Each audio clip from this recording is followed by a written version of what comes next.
大家好, Lily Laoche pour Xiaomentu, le petit disciple.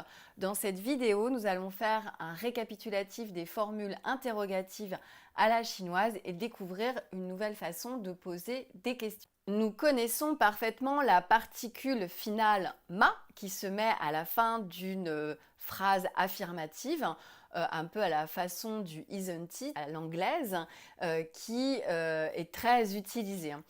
Ensuite, nous avons vu aussi la particule finale na qui se met à la fin également de la phrase lorsque le sujet de discussion est connu entre les deux protagonistes, les deux locuteurs. Aujourd'hui, on va voir une nouvelle façon de poser les questions en chinois avec la formule alternative.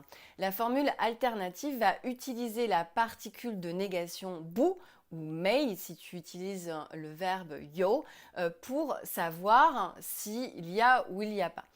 Si je veux te demander si tu es français, je peux le faire avec la particule finale ma en disant ni shi fa guo zhen ma, mais je peux aussi le faire avec cette nouvelle formule en disant ni shi bu shi fa guo zhen.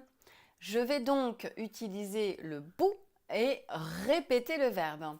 Ni shi bu shi, ni sui bu sui zhongwen, ni zhu bu zhu zai fa guo par exemple. Donc ça va être assez simple. Je vais utiliser le premier verbe, rajouter la particule négative et redonner à nouveau le premier verbe, tout simplement.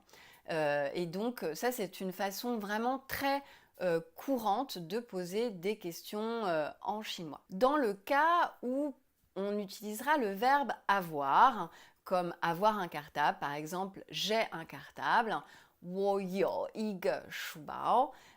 Si je veux poser la question bêtement avec la particule finale, je dirais 你有一个书包吗? Mais je peux aussi utiliser cette formule interrogative très chinoise et dire 你有没有一个书包? À ce moment-là, je n'utiliserai pas le bu parce qu'on sait qu'avec le verbe yo, la formulation négative n'est pas bu mais mei. Voilà tout simplement pour le tour des formules interrogatives. En chinois, tu sais maintenant poser tout type de questions avec ces structures. Je te propose de t'entraîner lors de ton atelier. Tu peux bien évidemment t'entraîner sur ta plateforme d'e-learning. À très bientôt, Xiaomentu. 再见